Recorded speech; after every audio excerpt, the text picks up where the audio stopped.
शिक्षकांची वाढीव पदे समायोजन करण्याबाबत महत्त्वपूर्ण परिपत्रक निर्गमित झालेला आहे। व्हिडिओ पूर्ण बघा, एकमेकांना शेअर करा। चॅनलवर पहिल्यांदा आला असाल तर प्लीज सबस्क्राईब करून बेल बटन दाबायला विसरू नका।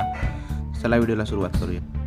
बंधूंनो, शिक्षकांची वाढीव पदे समायोजन करण्याबाबत महत्त्वपूर्ण परिपत्रक निर्गमित करण्यात आलेला आहे। सदर परिपत्रकानुसार नमूद करण्यात आलेली आहे की शासन निर्णय 2024 7 मार्चनुसार प्रपत्र क मधील 53 शिक्षकाचे समायोजनाने समुपदेशन करण्यासाठी 30/7/2024 रोजीचे आदेश निर्गमित झाले आहेत। 24 शिक्षकाचे समायोजन झाले। उर्वरित 29 शिक्षकांचे समायोजन 10/10/2024 रोजी 11 वाजेपर्यंत राज्य शैक्षणिक व प्रशिक्षण महाराष्ट्र राज्य पुणे मधील महात्मा फुले सभागृह येथे उपस्थित राहण्याबाबत संबंधितास आपल्या स्तरावरून कळवण्यात निर्देश देण्यात आलेले आहेत। सबब शिक्षण उपसंचालक यांनी आपल्या कार्यालयातील 6 शिक्षण संचालक व 6 शिक्षण उपनिरीक्षक व संबंधित लिपिक यांना सर्व अद्ययावत माहिती समक्ष घेऊन राज्य शैक्षणिक संशोधन व प्रशिक्षण परिषद महाराष्ट्र राज्य पुणे येथे 10 ऑक्टोबर 2024 रोजी 11 वाजेपर्यंत उपस्थित राहण्याचे व समायोजन प्रक्रियेमध्ये आपल्यामुळे तांत्रिक समस्या निर्माण झाल्यास सर्वस्वी जबाबदारी शिक्षण उपसंचालक यांची राहील याची नोंद घेण्याचे निर्देश देण्यात आलेले